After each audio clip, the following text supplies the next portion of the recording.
Hai guys, jumpa lagi di Rasa Prima. Melihat apa yang dirasakan, merasakan apa yang dilihat.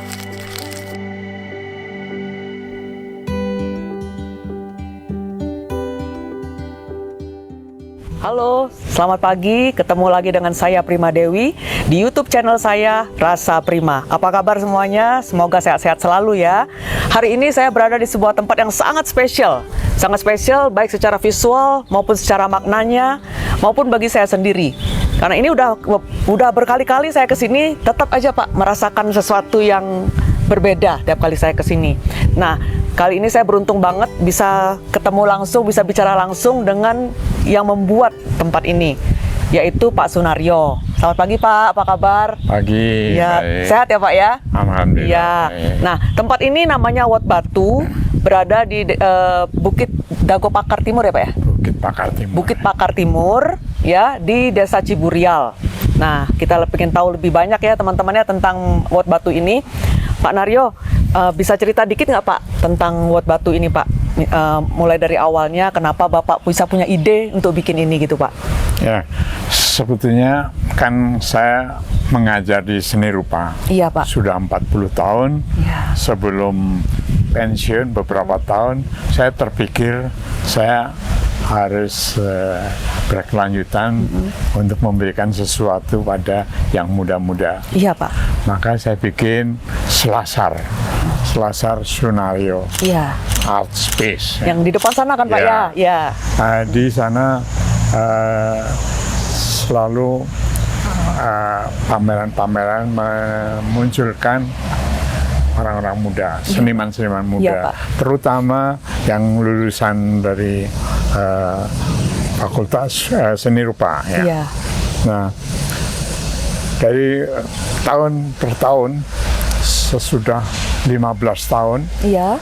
rupanya saya mungkin hampir 1000 seniman luar negeri juga, tapi semuanya anak-anak muda. Iya Pak. Saya baru terpikir sudah 15 tahun udah mulai rutin ya. Iya. Sehingga kelihatannya Selasar fungsinya menjadi semacam inkubator. Inkubator dari yang sekolah seni untuk menjadi seniman. Iya Pak. berkiprah. Iya. Nah, sebelum sudah 15 tahun, saya terpikir apa yang bisa saya tinggalkan selain itu. Iya. Iya. Saya harus membuat sesuatu karya yang secara visual Iya. bisa abadi. Iya Pak. Akhirnya saya berpikir batu itu abadi. Maka di lahan yang 2000 ini Iya. saya buat semacam instalasi batu ya. Tapi karena ini merupakan suatu kumulasi dari pikiran-pikiran kehidupan saya dari sejak saya berpikir ya, Iya. tidak bisa lepas dari hal-hal yang sifatnya spiritual. Iya Pak. Ya. Akhirnya saya membuat instalasi, saya namakan Wat Batu. Wat itu dalam bahasa Jawa, tapi artinya jembatan. Iya. Jembatan. Nah, ini tidak secara eksplisit menjadi jembatan batu secara fisik, Iya. tetapi jembatan jiwa. Iya Pak. Iya Pak. Jembatan antara manusia dengan Tuhannya, Iya. antara otak kanan dan otak kiri, Iya Pak. hingga Wat Batu mulai tahun 15 diresmikan Iya. sampai sekarang ini. Iya. Ya. Iya. Iya. Jadi jembatan itu pengertiannya lebih dalam lah Pak, bukan jembatan benar-benar jembatan yang kayak Betul, gitu Pak ya. ya, Oke, ya Pak. Nah, kalau ini Pak pemilihan batu-batunya sendiri gimana Pak? Apakah mereka berasal dari satu tempat aja atau dari tempat-tempat yang berbeda Pak? Ya. Memang saya terpikir mimpinya muluk-muluk. Iya. Saya ingin batu-batu saya ambil mengikuti batu-batu seperti Bukit Barisan, terus iya, itu Pak. yang Ya. secara geologis itu kan gunung-gunung berapi. Iya, iya. Tetapi siapa yang membiayain? Ya. Nah, akhirnya makin lama saya harus memulai. Akhirnya kumpulkan batu-batu dari Jawa Barat. Oh, Jawa Barat ya, Pak ya? Jawa Iya. Barat. Batu vulkanik. Iya. Ya, ya seperti yang kita lihat ini, Ya. semua dari Jawa Barat. Tapi ada beberapa misalnya di dasar daripada air yang kolam ini, Ya. batu-batu ini saya ambil dari Merapi.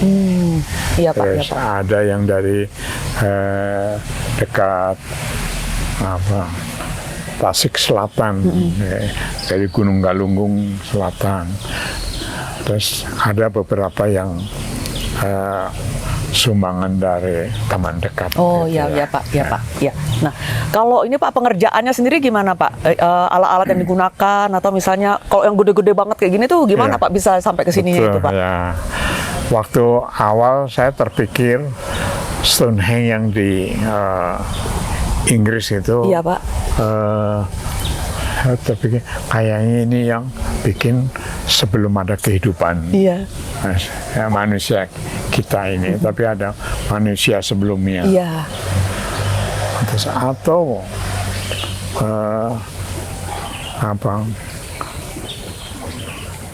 orang luar angkasa. Alien lah yang sering ya. dibilang orang alien Saya Pak ya. terpikir begitu karena di Stonehenge itu sampai lebih dari 10 meter itu diangkat. Gitu. Saya nggak bisa habis pikir. Iya. Kayak nggak masuk akal gitu Pak ya. Ya. Nah, setelah batu-batu ada ini, bagaimana cara ngungkit gitu. Iya. Saya terpikir ini manusia bisa. Iya. Kebetulan saya 7 bulan belajar bagaimana mengambil marmer dari perut bumi, Ya, belajar di Carrara, Italia. Ya. Maka bagaimana cara membelah, saya tahu itu membantu. Iya. Akhirnya ternyata tenaga manusia semua bisa sendiri, Iya. tidak usah dengan mesin. Hanya satu yang ngangkatnya terlalu tinggi, saya sewa keren, cuman itu saja. Lainnya dengan tenaga. Iya. Karena beratnya yang paling besar ada yang 13 ton. Yang ini Pak ya, yang boat gate ini. Yang di sana. Oh yang sana. Ya, Iya iya. 13 ton ya Pak awalnya. Ya. Ya itu saya harus bikin fondasi dulu. Karena dalam dimakan waktu akan gravitasi itu akan tenggelam seperti patung-patung di Jawa Timur itu sampai Dharmapala sampai ke perut. Iya Pak. Sekian. Jadi melesak gitu Pak ya, dia, Pak ya. Ya. Iya. Nah ini sudah pakai fondasi. Iya. Karena saya terpikir untuk ratusan tahun. Iya. Oke, Pak. Dari semua yang batu-batu yang di sini Pak ya, saya tuh punya favorit tuh Pak. Apa? Nah, yang favorit saya tuh ini yang jadi background kita ini Pak. Ini menurut saya tuh the most beautiful composition di sini kalau menurut saya. Kalau menurut orang lain mungkin beda-beda ya Pak ya. Nah ini bisa cerita nggak Pak? Ini maknanya apa sebetulnya Pak yang ini Pak? Ini batu yang sebenarnya titik akhir dari satu prosesi ke kehidupan. Jadi di sini ada kelahiran, terus hubungan manusia dengan manusia, terus kemudian menuju sesuatu lewat gate. Pintu ini lawang, namanya lawang batu ini. Itu menuju pada yang terakhir.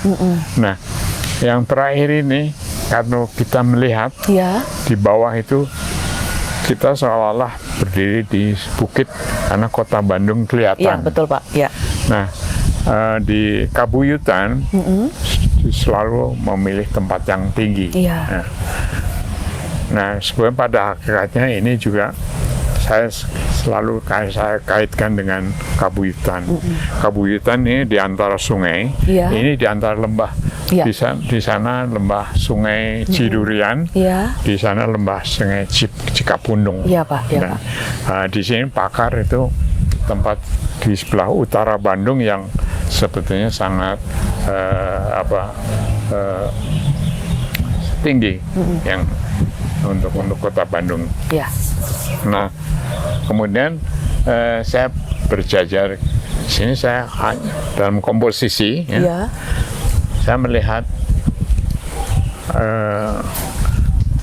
kematian itu sesuatu yang seyogianya, yang tenang, yang peace, kembali pada yang menciptakan. Ya. Maka di atas air saya bikin sesuatu batu-batu yang secara komposisi saya mengikuti feeling. Iya, Pak. Tetapi ada seorang seniman senior, Iya. Pak Ade Virus, Oh, Pak Virus, membaca. ya. Membaca. Saya sendiri tidak tahu. Beliau membaca altitude. Jadi ya. altitude, ketinggian. Ketinggian, ya, Pak. Itu apa yang saya pikirkan. Ya. Jadi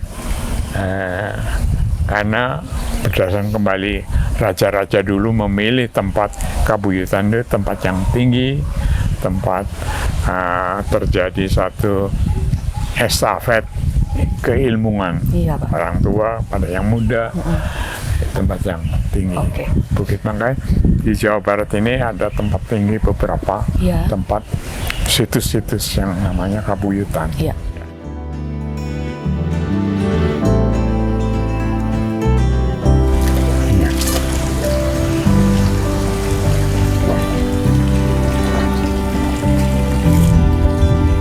Pak, ini kan kita berada di satu batu yang bentuknya kayak gate ya, kayak gerbang ya, Pak ya. Nah, ini apa Pak kira-kira Pak ceritanya Pak di balik ini Pak? Nah, ini lawang batu ya. Iya. Karena di pot batu ini Iya. tentang kehidupan, saya membuat sebelum dan sesudah kehidupan. Iya Pak. Lewat satu pintu, semua orang akan mengalami itu. Iya. Ya. Nah, pintu itu kalau melihat sepintas barangkali orang mirip-mirip Stonehenge ya. Iya. Tetapi ini beda sekali. Di atas itu saya bikin semacam pahatan. Fingerprint ya Pak? Apa ya, jempol, Sidik jari. sidik jari, ya. Iya. Sidik jari. Nah, kalau nanti generasi yang akan datang itu lebih pintar. Anak-anak nanti melihat sidik jari, oh ini bukan tempat untuk ritual suatu prosesi keagamaan, kepercayaan tertentu, tetapi ini karya seni. Iya. Karena fingerprint itu dikenal pada akhir abad 19. Iya. Dan di situ orang tahu bahwa ternyata semua manusia itu bisa dikatakan berbeda. Iya Pak. Itu kan mentakjubkan kita bahwa sekian juta orang bisa berbeda. Betul Pak. Nah itu yang kebesaran sang pencipta. Nah fingerprint itu saya blow up, Iya. kemudian saya pahat. Nah fingerprint saya di sana itu kalau istilahnya double loop. Double loop itu putaran yang terakhir itu seperti kembali lagi keluar. Iya. Ya, seperti bendera Korea. Jadi Iya Pak ya gitu. iya, itu simbol harmoni. Sebetulnya Wat Batu itu ujung-ujungnya adalah harmoni. Ya. Iya Pak. Harmoni. Sehingga batu-batu dalam konfigurasi ini merupakan konfigurasi yang sepasang-sepasang, laki, perempuan, tinggi, rendah, ini lembah, yang terletak di satu lahan 2000 itu. Saya bagi-bagi, ada tanah, ada air, ada angin, dan ada api, ada logam. Iya Pak. Jadi unsur elemen alam. Iya. Ya. Itu Jadi semua komplit di sini Pak ya, semua unsur Komplit. alam ada di sini. Iya. Dan lawang ini kalau kita menuju Iya. pada akhir kehidupan, Iya. di sana ada batu air. Iya. Jadi menuju ke kolam yang horizontal. Iya. Kemudian kita melihat Bandung kelihatan dari atas.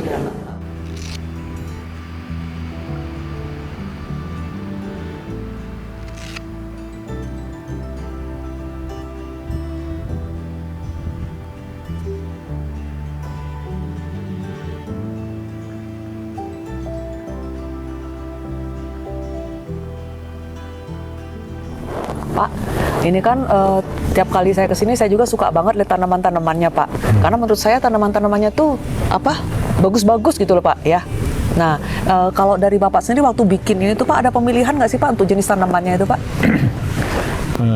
Sebetulnya untuk tanaman itu saya tanam beberapa tahun sebelum Iya. saya membuat pot batu Iya, ini. Pak.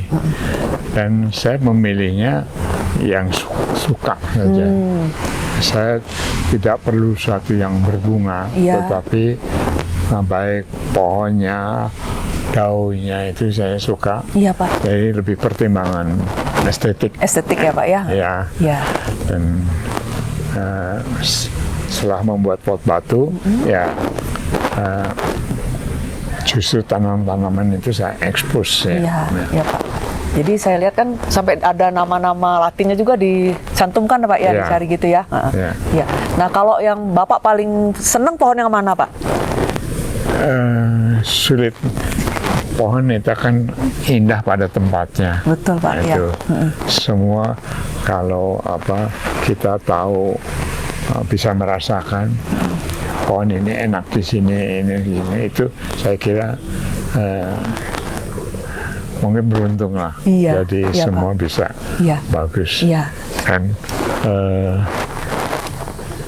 waktu ada orang asing sebagai tamu itu, saya mengatakan bahwa di sini ada batu Iya. yang memanjang dan yang lebar. Iya. Kebetulan dua batu ini batu yang diberi oleh teman. Iya. Yang satu dari Tangerang, yang satu dari Bandung. Waktu saya sudah hampir dibuka, dia datang. Batu saya ditaruh di mana? Ini. Nah, yang orang Bandung. Iya. Terus saya tanya, dari mana ini? Oh, ini dari Bali dulu.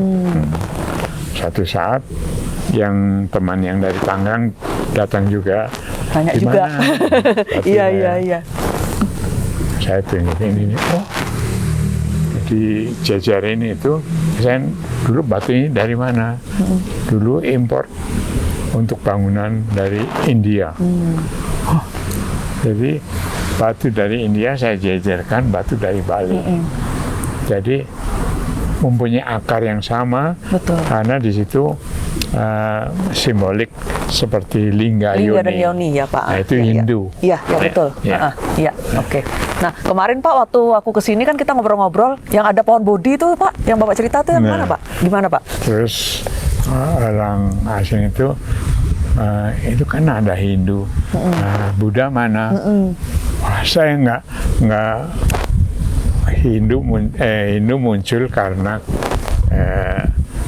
ada dua unsur itu. Iya, dan itu nggak disengaja kan Pak ya? Nggak sengaja. Iya. Nah, pohon bodi, kalau Buddha, saya nggak pernah terpikir. Iya. Waktu itu orang boleh mengatakan penting itu agama dunia gitu. Waktu mau dibuka, semua pohon ini diberi nama Latinnya. Latin. Iya.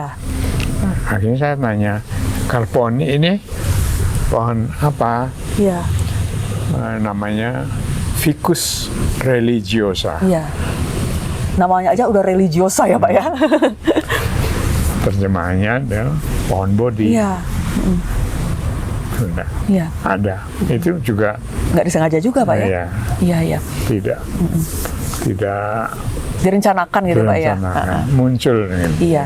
Nah itu Pak dia sejenis beringin kayaknya Pak ya? jenisnya Pak? Mirip. Memang di pojok itu juga Iya. ada. Ini lebih tepat kalau Deccan Pound Body karena daunnya mirip, ada stupa gitu.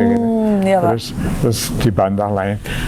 Buddha itu bukan satu pohon, tetapi di bawah pohon Iya. merenung. Iya. Beberapa Dan bukan hanya pohon itu doang ya Pak ya dia ya. Di Borobudur Iya. ada reliefnya beda lagi gitu. Ya.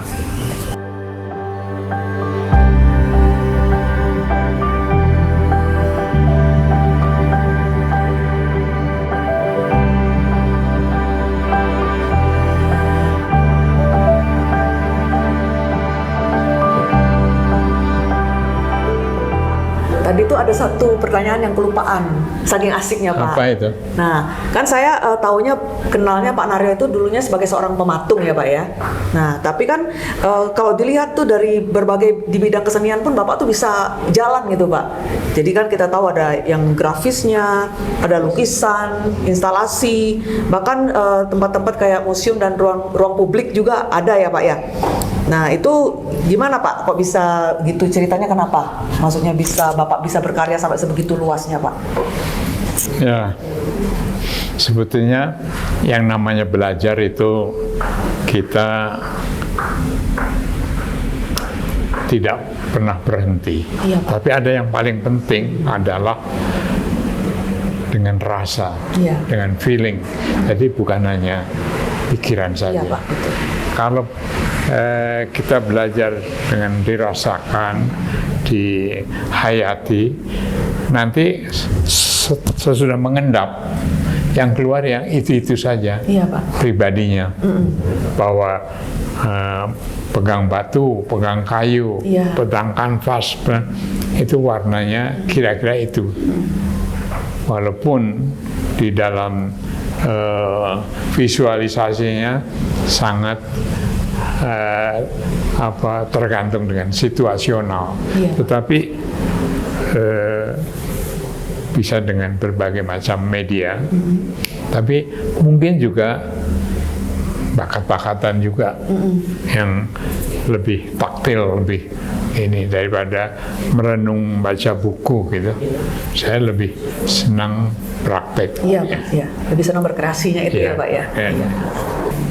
Terus sini aja.